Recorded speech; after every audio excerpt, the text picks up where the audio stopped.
So this lesson is entitled Turn Yourself into a Lion-like Practitioner. So being a lion-like practitioner is a very important aspect of this particular last teaching given by Khenpo Sodargye on this wonderful text.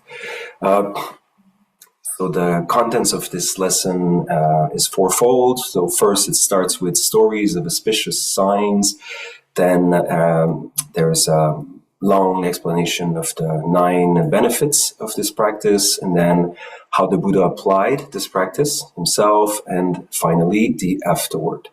So I'll just go points one by one. I'm sorry, also I have a cold, so maybe my voice is not ideal, but it should still be hopefully audible. So I'll go point by point and make some little summaries for each of the points. So we'll go one by one. So we start with the stories of auspicious signs. So in this particular part of the teaching, Khenpo Sodargye starts with the dragon boat, and then he gives different stories about rainbows. So the first part is the little conversation that Khenpo has about the Dragon Boat Festival, and then he gives an explanation of the Dragon Boat story, and then talks about like how people interpret the story, and then see if this is an auspicious event or not an auspicious event. And then Khenpo talks about the interesting stories of rainbow, the different stories of rainbow, which are also quite interesting. And the first one is about the stupa that was erected for Khenpo Sodargye in his hometown in Dragko in Kham. And then this was the last day of Sagadawa, and then there was a solar eclipse, and it was also the Father's Day on that day, and it was a sunny blue sky with white clouds. And then some people contacted Khenpo to tell him that there was a rainbow above the stupa. And then he himself was doubtful, and eventually when he received the photos, he saw that there was indeed a rainbow over that stupa. And seems like he himself did not make too much out of this at that moment. So that's the first story that Khenpo talks about. And then he also refers to this other time which happened before, which was this one. The first story was around 2020, if I remember well. This one more about 2015, when he was giving a talk at the Graduate School of Education at Beida, Beijing Daxue. And then there were lots of people gathered that day, like there were supposed to be 500, but in the room there were 500 spaces, but then 700 people gathered.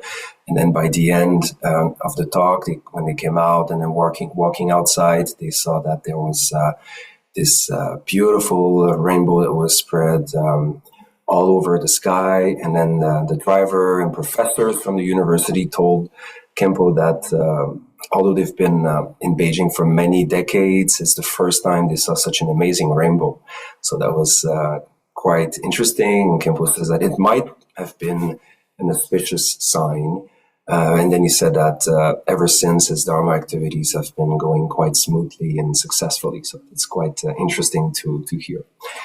And then Khenpo reports the stories or mixed, there's a typo in the text. His Holiness Jigme Tenpe Rinpoche's different approaches to people or to rainbows or to people talking about rainbows. So I thought that was also an interesting thing. And then the first one is a master who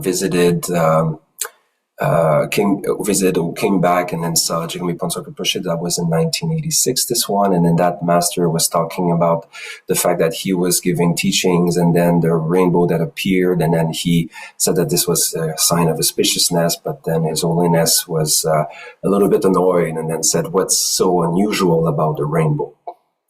That's quite interesting. But other times, His Holiness would observe that there would be rainbows and then some auspicious signs, and then he would mention that these are auspicious signs. So it's quite interesting to see that sometimes a rainbow looks like it's basically just a rainbow, but sometimes a rainbow and other signs could be considered as auspicious signs. So it's interesting to look at this and the way we interpret these things, and can be interesting for us as well. Yeah, Khenpo actually mentions that it is up to us to determine whether certain appearances are auspicious, inauspicious, or simply irrelevant. This depends on our devotion. So it's quite nice to hear this. We can perhaps move to the second part, which relates to the 9 benefits of this practice. So there are indeed 9 benefits that are identified throughout the practice, and then I identified for each of them the page in the text. It could be a simple way to make a reference to them.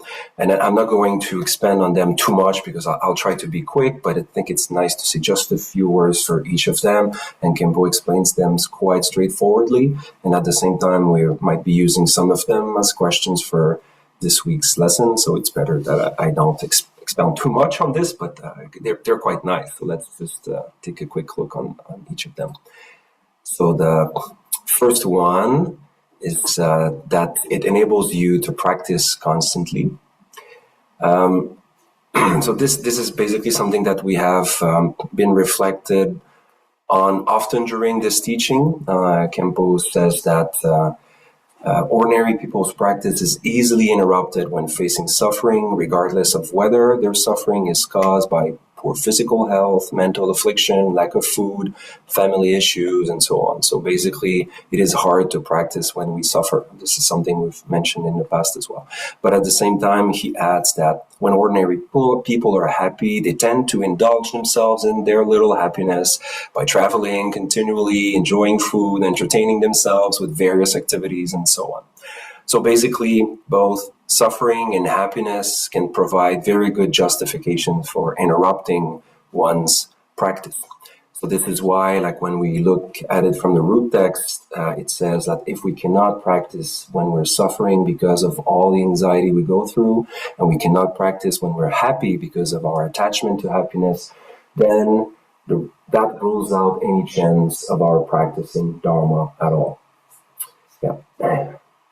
So second, it helps you become a stable person. This one, I think I won't mention too much because this is a subject of a question, so it would be nice to let people talk about this. So I'll just maybe repeat what Khenpo said in the text. So generally speaking, a stable person makes people around them feel safe and that they can be relied on, whereas an emotional person makes others feel insecure. So I guess it will be interesting to hear what people think about this and how they think of a stable person, and then if they know stable persons around them and how it affects them when they see a stable person versus when they see an emotional person. Okay, so third one. It turns out, and it turns you into a lion-like practitioner. So once again, this is a subject of a question for the lesson. So I'm not going to spend too much time on this, but maybe at least we can look at the root text.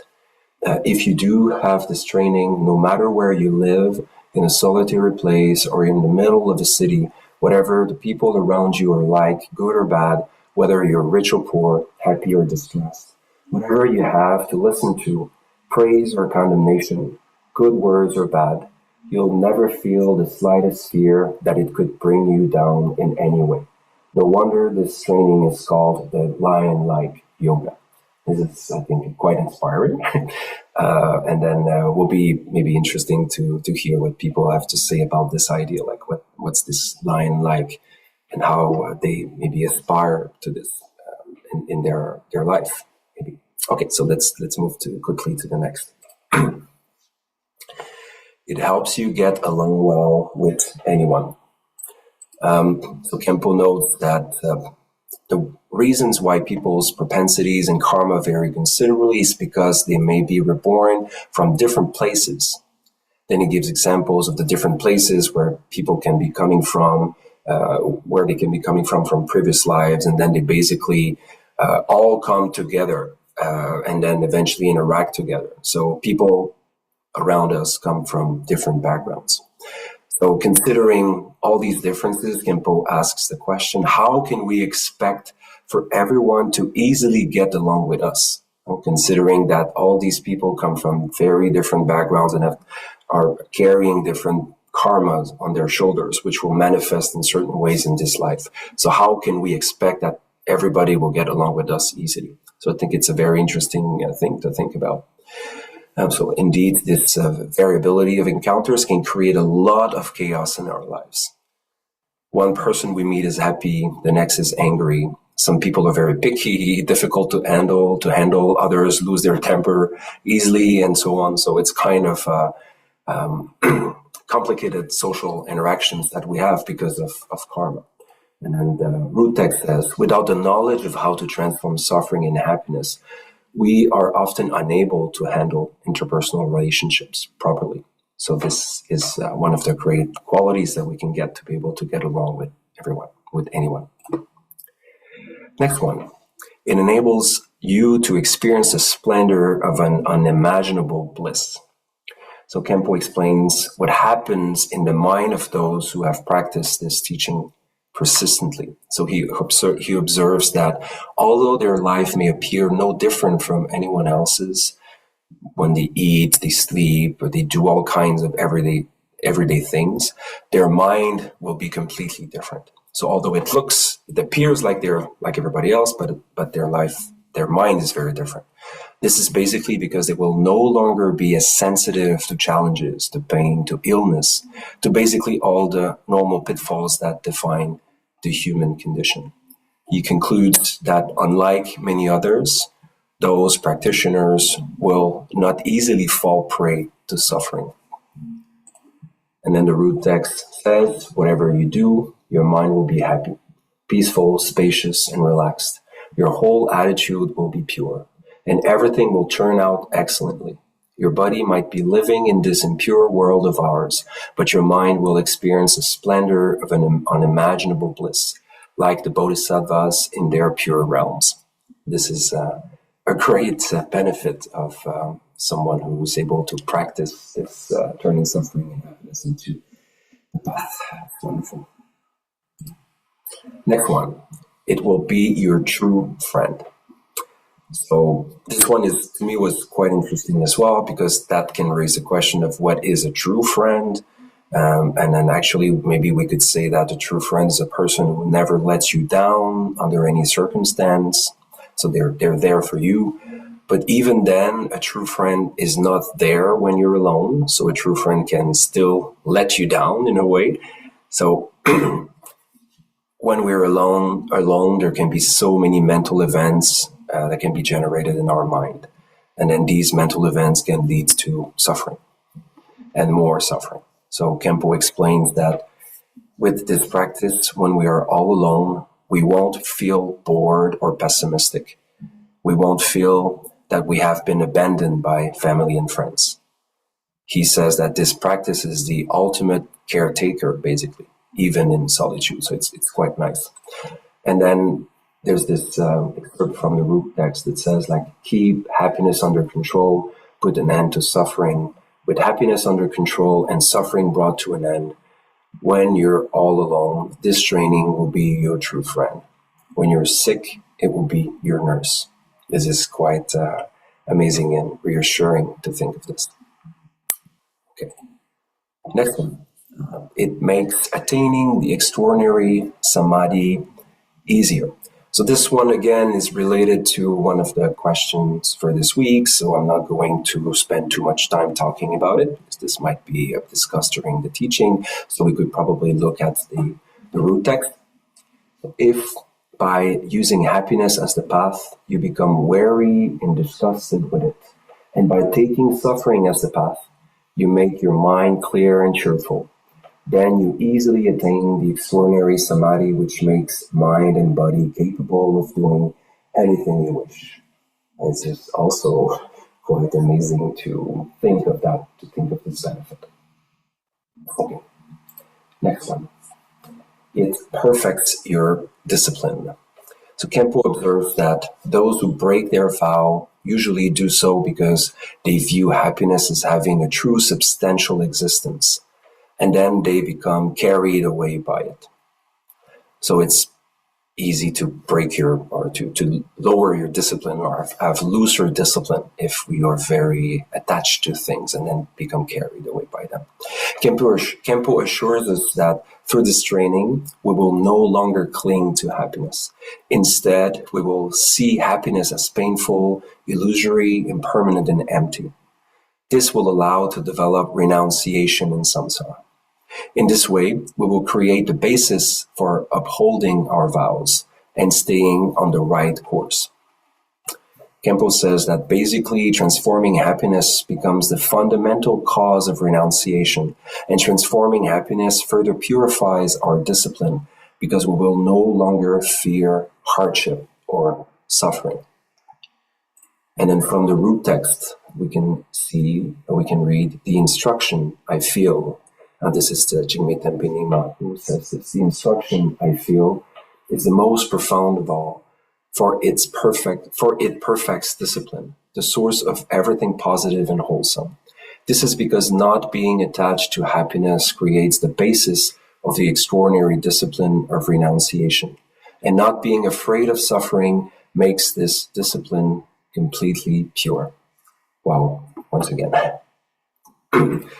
As for the last benefit, so it assists you to realize emptiness. Khenpo insists that by training in this practice, one can realize that all phenomena in samsara are like a dream or an illusion, and wherever one goes, one will be as free of worry as if they were walking into a lovely garden. It's a nice, lovely garden.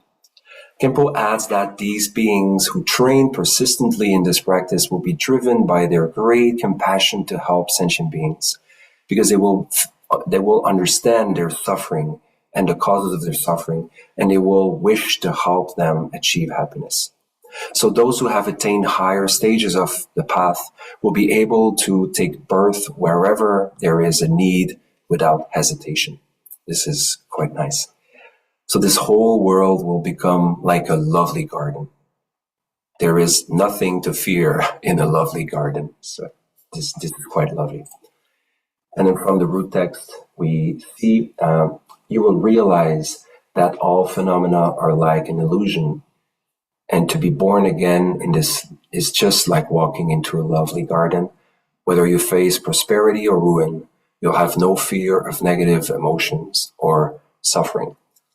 Once again, something that is quite amazing to think about. Okay, so that's my very quick look at these 9 benefits that the practice brings. And then maybe we can quickly look at how the Buddha applied this practice, because Khenpo presents, the root text introduces this, and also Khenpo reflects on that during his teaching. So it starts with going from the palace to enlightenment. And Khenpo explains that at his birth, Prince Siddhartha was prophesied to become either a universal monarch with a great power or a Buddha. And then early in his life, to pursue a spiritual quest, he decided to abandon this kingdom, the kingdom of a universal monarch, as if it were nothing more than a handful of straw. Khenpo concludes that this was how the Buddha used happiness as a path, because he renounced his throne. And then Khenpo adds that after leaving the palace, he stayed by a river for 6 years, and then he lived the life of an ascetic. So he practiced various austerities. He took only 1 drop of water and a single grain of rice each day until the end, until he reached enlightenment. So then he accomplished his own greatest benefits and realized the ultimate truth. Khenpo concludes that this is how he used suffering as the path. So from the root text, we see what he showed was that in order to accomplish our own ultimate benefit, the nectar of realization, we must have mastered the one taste of happiness and suffering. Ultimately, they are the same. And then this realization is so important to us. Yeah. So after enlightenment, even if the Buddha was being shown reverence by the chiefs of humans and gods, he felt neither proud nor elated. Khenpo concludes that this is how the Buddha transformed happiness into enlightenment. And then when the Buddha was abused, slandered, even accused of sexual misconduct and badly treated, he didn't feel sad or downcast. So according to Khenpo, this is how he transformed suffering into enlightenment. I find that part quite interesting and a little bit puzzling, to be honest, because if the Buddha is enlightened, I wonder why after being enlightened, he still needs to transform happiness into enlightenment. Or again, this is maybe just a manifestation for us or an example for us to look at the Buddha and see that he's revered so much. And even that, it doesn't go to his head. He doesn't become proud or arrogant or stuff like that. And even if he's dragged into the mud after being enlightened, it does not affect him either. So but still, I was a little bit puzzled when I was reading this. And then from the root text, we read this: in order to accomplish the benefit of sentient beings, again, we have to have mastered that equal taste of happiness and suffering. So Jigme Tenpe Nyima brings back again this idea of equal taste of happiness and suffering. So these are great teachings that we receive from the example of the life of the Buddha. And then to conclude, we get to the afterword. We can read this here from the root text. So a teaching like this should really be taught by the Kadampa masters whose very lives enacted their saying. No complaints when there's suffering, great renunciation when there's happiness. But if it's someone like me who explains it, then I'm sure that even my own tongue is going to be fed up and cringe with embarrassment. Still, with the sole aim of making one taste of all the worldly preoccupations, my second nature, I, the old beggar Tenpe Nyima, have written this, where here in the forest of many birds. And then Khenpo makes a few observations about this part of the root text. He says that in many Kadampa masters of the past were very experienced in transforming suffering in happiness. Not just Kadampa masters of the past, obviously, masters of the Nyingma lineage too, but that was part of what he was talking about. And then he adds that Jigme Tenpe Nyima is very humble. And he tells us that such a teaching should be really given by a master that has mastered the transformation of suffering and happiness into realization, so that their audience can be fully convinced. And Khenpo himself, in the way he writes the text, is quite humble when he says, I'm sure that if someone some of the more accomplished practitioners who were to explain this teaching to you, you might find it more convincing. Personally, I don't need that. I think that Khenpo's teaching is absolutely convincing, but that's interesting to hear Khenpo say that, maybe some people could be better than him, but that's probably his way of just being humble. Then he states that Jigme Tenpe Nyima composed this text in order to pacify his own desire for the 8 worldly dharmas and to cultivate virtuous roots. So Khenpo reminds us again that by reading and learning teachings of this type, we can also pacify our own attachment to the 8 worldly concerns. And this is such a positive and encouraging thing to hear. And then Khenpo mentioned that over and over throughout these 10 lessons, that this is an actual practice that is really working and that brings so much benefit to us.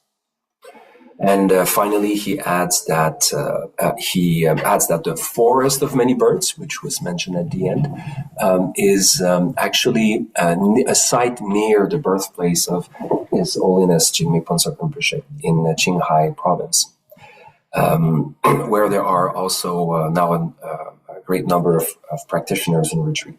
So this is also quite interesting to see the connection that exists between these great masters.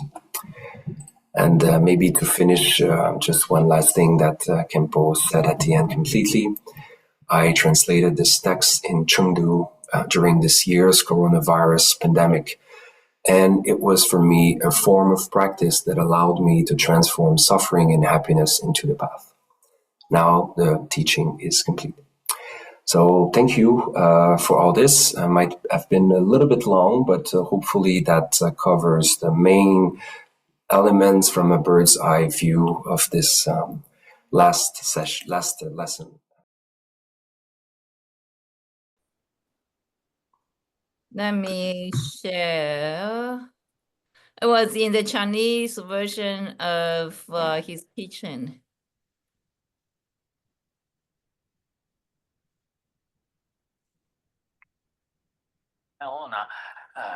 Let me also show the sound. We have the sound. Oh, you do? Okay, good.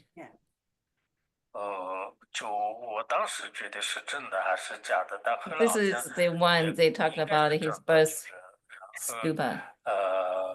就是昨天有一个看博给我打电话，就是说是有这么一个彩虹色，那个是真的还是假的？就是我给他说是好像那些人就是现在还活着，你们自己去问吧。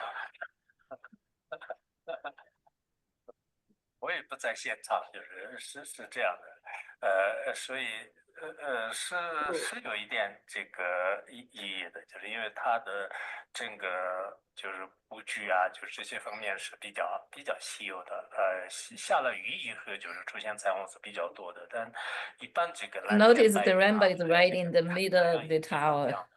这样的时候呢，就出现这种呢，就是一种瑞相。我的是并没有执着，就是不要说实有的法。 Okay, and the next one, I'm going to the next one. 然后就是里面有一些彩虹，因为一个迹象吧，就是从那个时候开始的话呢，就是合理吧，就是。This is the Beijing University one. Mm-hmm.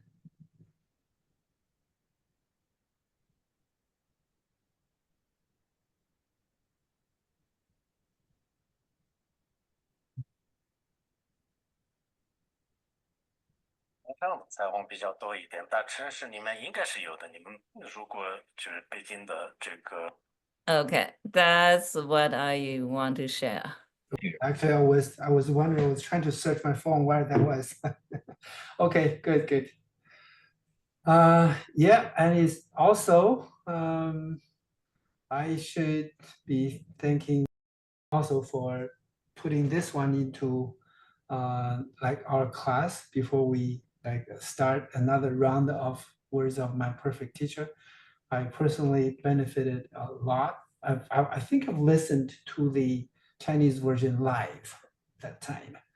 But again, that time, and I think with the blessing of the Tui Zhu, with our guru, every day you should, or it's been noticeable progress also. I think when we do it the second time in English together with this group, it gets its, like personally, I gets my like own like benefited again. So again, thanks. Also, I think it's quite auspicious that we end 2024 with this class, right? And let's Definitely. the last one. Yeah, very best way to celebrate or just to kick off the holiday season too. I don't have too much to share on the text itself. I read it twice, but I think let's just put into the questions. We share everything through the discussion of our questions. Me sharing the first question here. Okay. Oh, this is rainbow. How do the story of rainbow told by Khenpo at the beginning of lesson speak to you? Oh yeah, I because I have visited the campus bus stupa, and I was very impressed. And it was just at the riverbank, and was right now nobody lives around there, I think. I think that was the exact spot where he was born. I circumambulated it for a while, and well, I didn't see the rainbow when I was there. I was not good enough. And also, he talks about the rainbow show in Beijing University, right? I studied in Beijing University. I stayed in Beijing for 10 years. Beijing has really dry weather, and as many of you may know, it is very rare. I don't recall seeing rainbow in Beijing at all. I have seen rainbows in other places. I don't recall seeing rainbows in Beijing. It was very unusual. But Khenpo also have two sides of the explanation, right? He says this is auspicious, and His Holiness sometimes also say something like rainbows are auspicious. But on the other side, he also wants people, you can view everything as illusion, and don't be attached to those phenomena. To me, it was super inspiring. I would say it was very inspiring. And it's just like you can hear people say "wow" right in the video, and it's like it's a big wow to me as well. So at this stage of my practice, I can hardly see it as illusory. It's very inspiring. But I also don't think it's. I also studied another text where people talk about the mandala in the academy, right? So some of you may be familiar with mandala in the academy, and sometimes people actually saw like a birds, like an illusory bird. It's not illusory, it's like illuminating birds circulating the mandala. And Khenpo actually tried to stop people talking about it, because he says, he told the monastics in the academy, say your job is to focus on study, contemplating, and practice, not on those things. Because if you talk too much about it, other people may lose they don't believe it. They didn't see it. They don't believe it. So they think you're making it up. So that will make other people lose faith in Buddhism. One goal for not talking about it is just to protect other people's mind, right? So it's very interesting. Those two stories are very inspiring to me in person. But I may not talk to all people about it. I only to some people who really have faith. That's what I want to share. Okay, thank you for. Thank you. Who else has anything?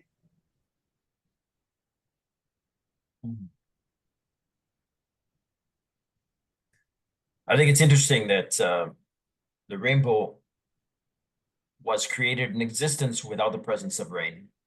Yep. That alone is quite auspicious. And as Wang was saying, some things that are illusory, or some things that we choose not to have a perspective on, if we really look, there are auspicious items, depending on our frame of mind. What this says to me is, it reflects on my frame of mind, according to living life influenced by the Dharma. when I choose to walk the path of gratefulness, compassion, rather than focusing on me, I recognize my immediate surroundings as beautiful, become aware of things that were always there, but do not see when I'm focused on myself or my to-dos, right? You know, if I am grateful for what has given to me, and if I live through a feeling of compassion and empathy, I am aware of so many beautiful things around me all the time. And so that's what brings to light, from my own experience through this mentioning of the rainbow by Khenpo Sodargye. Good. Thought I would share that. Yes. Yes, I'm thinking, well, rainbow also make people happy, right? Like kind of symbol of happiness, but rainbow is not real. It's not, you know, when you go closer, you cannot grab it and it disappear very fast. So also means we cannot be too attached, I think. Yeah. Impermanence. Yeah, that's what I'm thinking. It's interesting, as I walk through, and this is my own personal observation, as I'm walking through the neighborhood, or we take a walk down to the river, my wife and I, we see a form of rainbows all the time, just in the images in the clouds. When we'll both see certain images and, you know, just look at it and express how beautiful they are, you know, you know, and not everybody would possibly see those things, but if you put yourself in that frame of mind, you know, throughout the day, that's what I mean. Yeah, like what is showing on the image now, that's gorgeous. I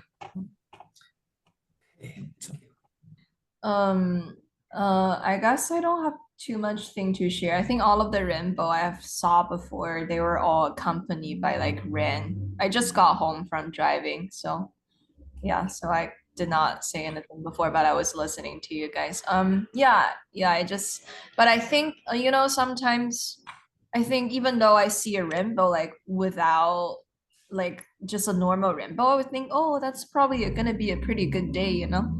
Yeah. Yeah. Yeah. I actually saw rainbow once recently. I was you know, there's this black Guru Rinpoche like a stone block that it's given to us, like the Dharma Center is like giving those to us, and we put it on like mountains or throw it into the ocean.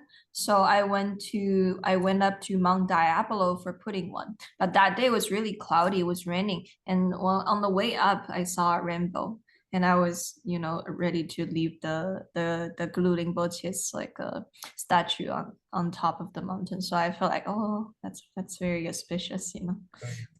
Yeah. Okay, so much about rainbow. Let's focus on the middle way. More reasoning, more comment on the generally speaking stable person. Okay, this is very good question. We've seen any stable person. Does that make you feel that way? I'll share. Many of you here, probably some of you know, is quite a stable person. He was. I started to engage in serious Buddhism study when we just got married. So I think because of the stability that the stable relationship we had, which was really a great element for me to be focused in study. And he was always very inspiring. Yeah. Thank you. We studied together for a few years, huh? On site. Yeah. Good. Stable person. I am not a stable person. My emotions can go up and down, But you know, one Don't thing I have very to be stable. aware of. One thing I have to be aware of is you know, my inconsistency, and I'm learning. You know, my inconsistency can make people feel uneasy, right? And so this is what I'm working on. And one thing that I observed, you know, and I wrote it down, one thing in the text, for instance, it says, emotionally stable people allow people to feel at ease consistently, right? Inconsistency makes people feel uneasy and uncomfortable. And to me, being lion-like is being resilient, basically resilient to your surroundings and circumstances. A resilient lion-like practitioner has a deep-set, consistent manner of viewing all circumstances in a level-minded, peaceful way, instinctively through the lens of relative and absolute truth. If you don't internalize this, if you don't practice it on a regular basis every day, then it will reveal itself. You know, always, it's inevitable. You know, like it says in the text, you know, we're constantly being tested, but you know, this is something that you have to internalize to be stable through practice. But I feel even in a relationship, my wife knows me well enough to know that you know, my moods are how do you say it, very temporary, and she knows my true self. So she is able to see that. So it's not a threat to her, but you know, I have to be cognizant of that, you know, and so it's extremely important to foster a stable state of mind. You know, I see the value in this a lot, to be emotionally stable, lion-like. I think depends on two different people. For example, at work before, I'm super stable for anyone there or anyone around except my husband. In front of my husband, that means I'm a very bad practitioner. I know that. Just really depends to different people. Yeah, so it's bad. A lot of need to be improved. Yeah, I think it is my responsibility to take heed of what the text is teaching, and to meditate on a regular basis, and to achieve this peacefulness and stable mindedness, right? You know, I can't just say, oh, you know, basically, I think you have to get away from living your life through your feelings. You know, see things how they really are, and develop a state of stability, both within yourself and how you view things. Yeah. I think there is like a world, like more in the worldly, some stable person. Some examples would be the doctors. Doctors, I mean, more the Chinese, those type of doctors, right? And Zhongyi, which was that from Khenpo? The doctors, those kind of doctors, you go there even without they say anything, right? Or without any like diagnose or prescription. You already feel you're half cured, right? It's 50% because you know you're in a good hand. I think that those kind of stability does give people a good feel. I guess along that line, really nothing more than our Khenpo.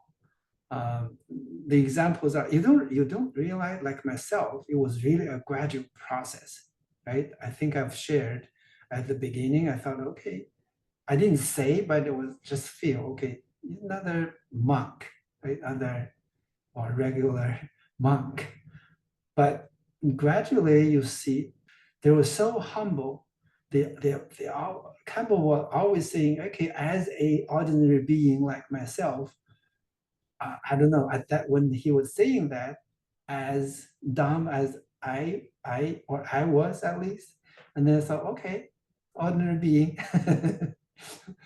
On one hand, we always wanted like our master being the best in the world, right? I mean, the number one in the world. But on the other hand, they were kind of, like attracted to the teachings so that we didn't leave. So that's good. With that, and you have the opportunity to find gradually, wow, it looks like not that ordinary. And then of course, followed by gradually, okay, this, no problem. This is the Buddha himself. Yeah, I think that's some of the examples of the stableness. At one time, again, it was my own experience too. That travel, I think lots of us know that travel, all scheduled, right? US, Hawaii, US mainland, Europe, everything was scheduled, all the universities scheduled. All of a sudden, someone showed up to the hotel the day before the flight, leaving China, out of China. Said, okay, you can't travel. You cannot travel. Right? At that moment, Khenpo didn't say anything or didn't argue at all, and then just do whatever that makes sense. And definitely not more than one, right? The other example is when his mother passed away. He was having meetings. Those government people like had him in the meeting room like until 12 o'clock that same day. And then I think someone else told that those government people that, okay, Khenpo's mom actually passed away today. And they felt apologetic also that, okay, why wouldn't you let us know, right? And earlier. All those, we can see those are teachings also. I think those are teachings about how to be stable and all those stable related things. And those kind of, although because of their being humble, like students like myself spent so many years finding out they're not that common, they're not that ordinary. But that itself, those time and that way of finding that they are not ordinary was very, very powerful, right? And in the meantime, that of course, that's kind of one of the best teaching because wow. And I want to be that too, right? Immediately you feel you want to be that too. I think those kind of stable, really from at least the people that I know, right, by person, Khenpo, of course, is one of the perfect example. This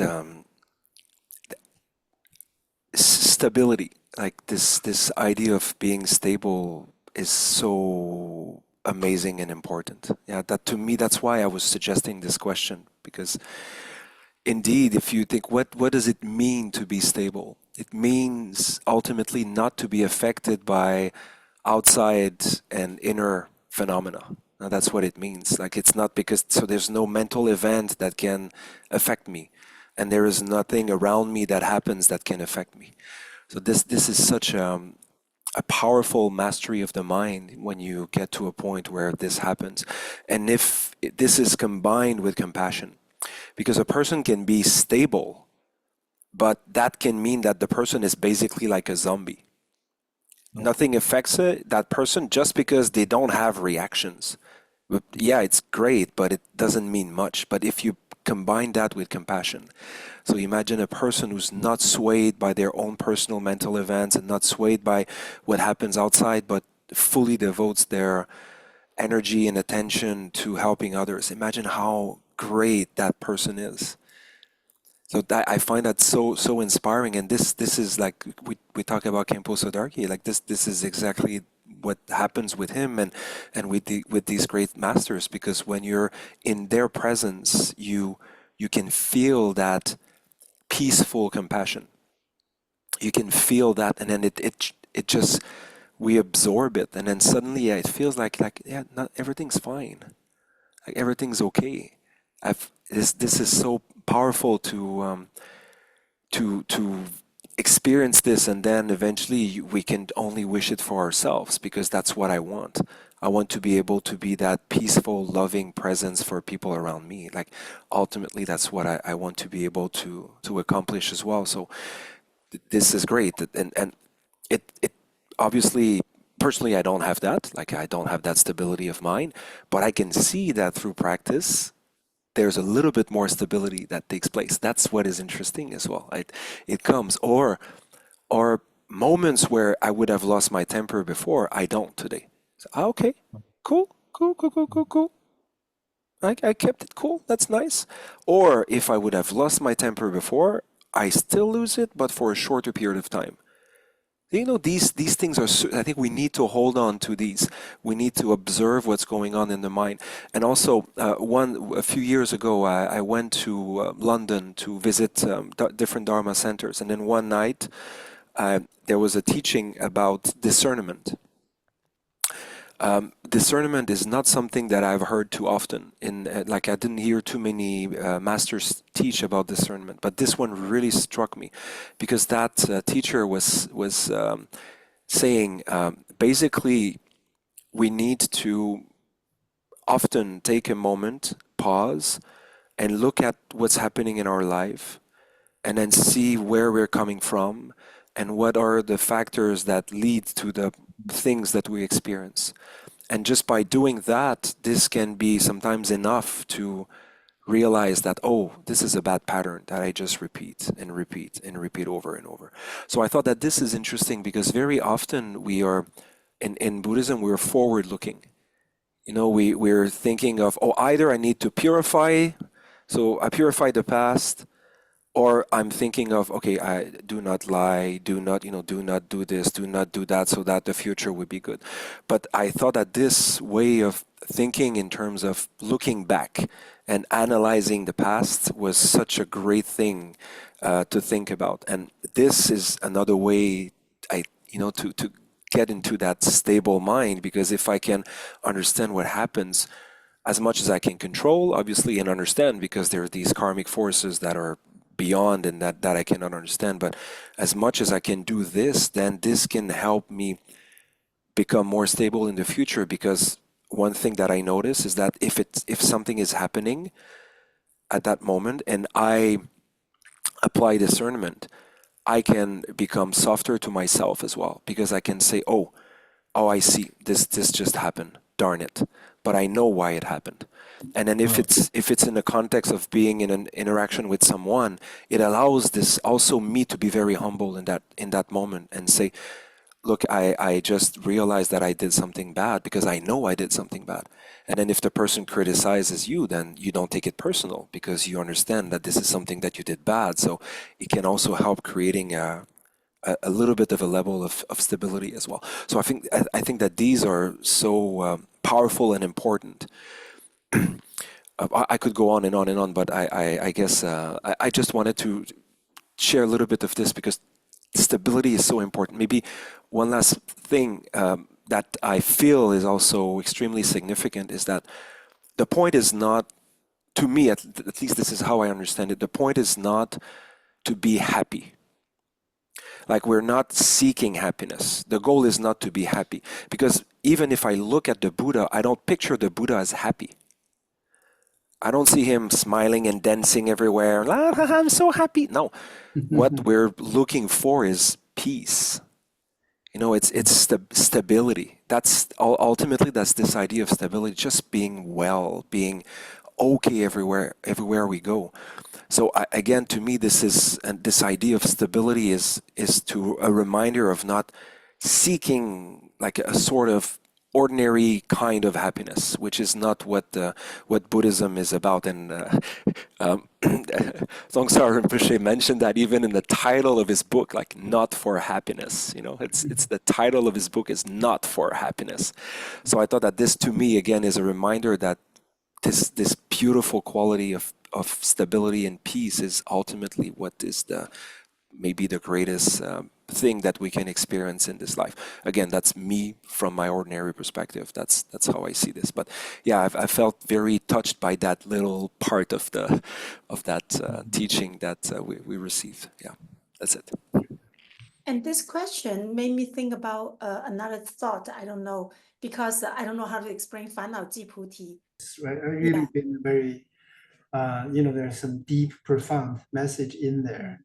And of course, if you back to just day-to-day life, relationship, you fight with your, boyfriend, girlfriend, wife, husband. I use that example too. If you can't, before you study the Buddhism, start the practice, you maybe fight 3 times a day, and get you reduced to 1 time a day, right? And 1 time every 3 days, 1 time a week, once a month, and that's a good sign. Or if it is not, that's fine too.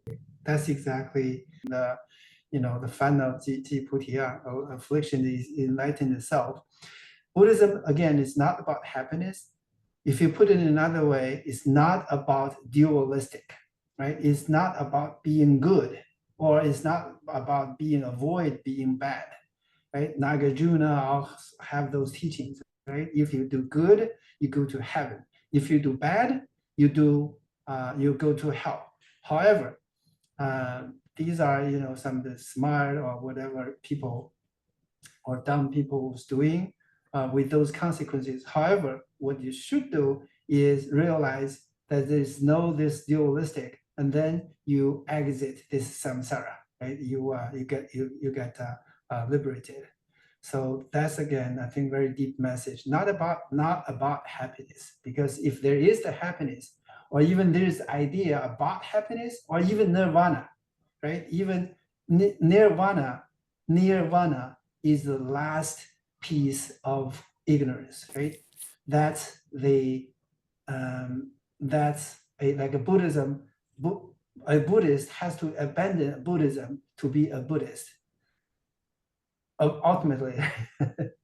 So I think, again, this teaching is very, very, very, very profound.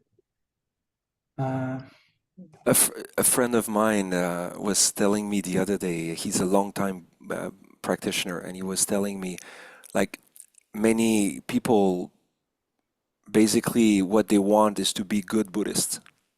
And then he said, like, that's a fundamental mistake, because what we should want is to be Buddhas, not good Buddhists. Yeah. So I thought that was a very nice way of putting it, because eventually we can become pretty comfortable in our Buddhist practitioner seat. I do this, I take this course, I study, I meditate, and then it can become just another form of ordinary delusion, instead of doing the actual thing, which is to get to Buddhahood. So I just thought, okay, that's an interesting way of putting it. Yeah. Isn't this also followed by, we have the 3 poisons: ignorance and attachment, or hatred, or whatever? Isn't this right? Because the attachment, of course, you like it, happiness or suffering, you don't like it, hate, this all the dualistic thing, right? Once the stable, back to the stable, right? You like, dislike, right? Ordinary life, always like that. Conceptual mind, always like that.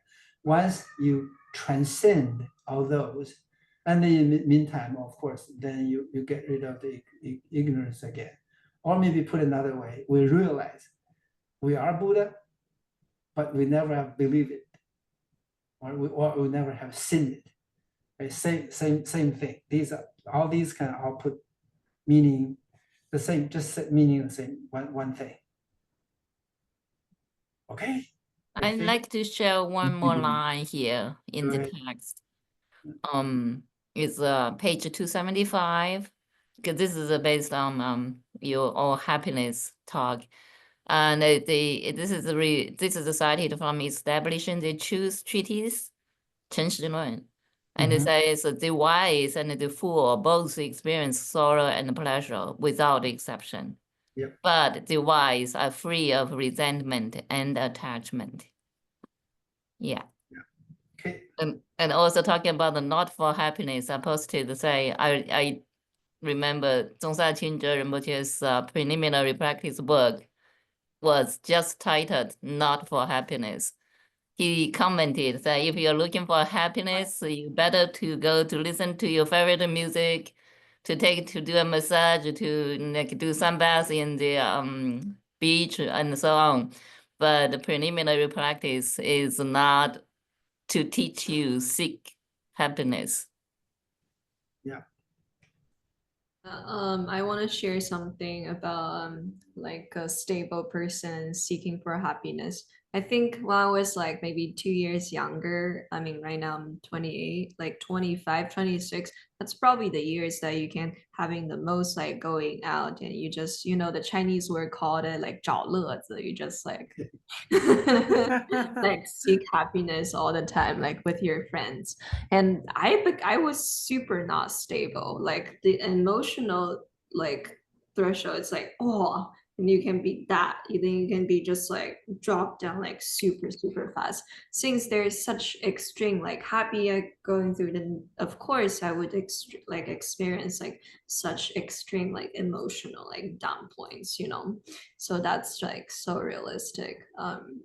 Yeah, and recently actually, so I was teaching at a college like as an adjunct like art teacher, and recently I realized they cancel my next semester's class because low enrollment to the whole semester, so which means to the whole department, the whole like program, so which means I'm not gonna teach next semester. But I heard that news like probably Friday, was it Friday, and it's almost like a broke up. Usually, you're going through a breakup like 3-4 months, you're like, oh, I'm good. And right now I feel pretty good already. Like I'm very stabilized. It's very interesting. We got about 15 minutes left for other 3 questions. So Oh, 5 minutes for 1 question. How do you understand being line like practitioner? Maybe we not a broad discussion, just 1 or 2 to share. Line like practitioner. Yeah, I could share something definitely. Quickly though, maybe one thing from the text. I'm just going to return to where that is 73? exactly. Sorry. I think well, Lion-like. Okay, here I am. So there's one passage maybe that I found quite interesting when Khenpo says that basically, again, what is a lion? Like, why use lion? So I think that this is an important element. So page 275, yeah, Khenpo says, like, just like a lion roaming in a snow mountain, unafraid of other beasts or ferocious creatures, they are strong and fearless under any circumstance. They do not feel the slightest fear that anything will bring them down in any way. I think this is quite inspirational to see this, and then we definitely imagine the lion to be like an apex predator. So there's nothing on top of the lion. So the lion is on top of everything.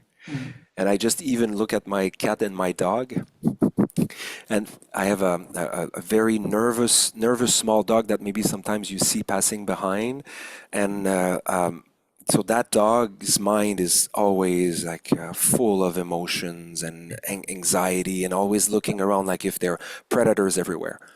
And you see my little cat passing by, and then she's walking like this, like majestic and slow, and then she approaches the dog starts growling, she looks at the dog like, okay, so it seems like you're a little bit annoyed. She gets closer to my dog, and then he growls more, and she gets closer. It's like she's not affected by that. And my dog has a little cage, a big cage where he goes to sleep sometimes. And one night my kids were telling me, because I didn't see it, but apparently the dog was on the side of one wall, standing straight and very like stiff, and the cat was also there, lying down and all relaxed. so that was so funny. So I keep thinking of these two as a good, comparison of, again, that stable mind and that unstable mind, and this idea of being on top of the game and nothing affects you because you cannot be afraid of anything because the 8 worldly dharmas have been completely, overcome. There's no hope and fear in anything. So it's quite nice. So this, to me, this is what this whole thing represents, and it's turning the things around. Like Mipam Rinpoche, when he talks about the spacious path of bliss, like he talks about the 4 stages, and the first one basically says like all appearances arise as enemies. And this is what the lion never feels. But then you get up and up and up, and eventually, basically, everything is an ally. Like everything that happens is an ally. So I thought, yeah, this is this beautiful idea of feeling like or being like a lion. That indeed, if you've transformed suffering in happiness fully, then that's what you are. Great. I know you used the word superhero. Mm. Other discussions, same thing, right? Superhero, or in other classes, I think I've even used the word God, right? And per the mind only school, right? Everything is just made by the mind. Imagine you have made everything. Anything in this world is made by yourself. Who are you? God, at least. Okay. How about why can turning happiness and suffering onto path help your meditation practice? This is almost like a little bit of summary of this whole teaching, right? Just personal feel. Maybe we just one of us can share.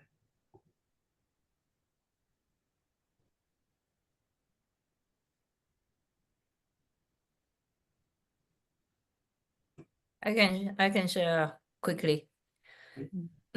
Just like I think it's a summary of the entire text, kind of like if you become this lion-like practitioner and become a stable person. Nevertheless, you are not turned by the surroundings, by the environment. You become very steady in your mind. Your mind become very stable.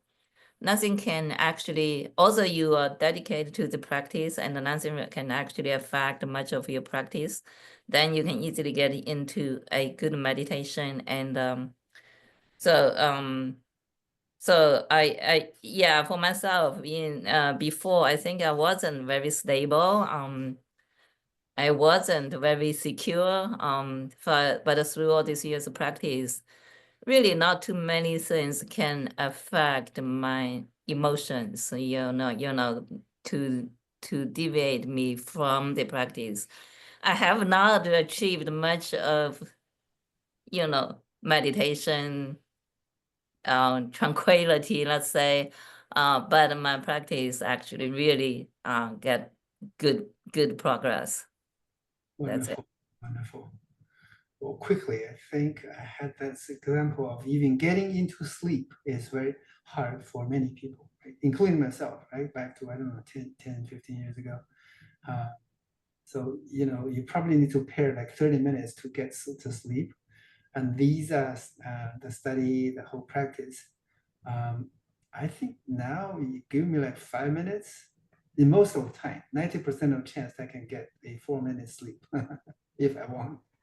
I think that was also the blessing of this teachings. Maybe a little bit of sign of getting more and more stable. Okay. Last one. Did you have the page in front of you? Can you share all those benefits, that slide? The 9 benefit? Sure.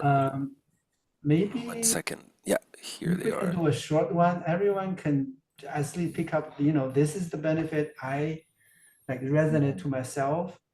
A couple of words on why. If that's possible.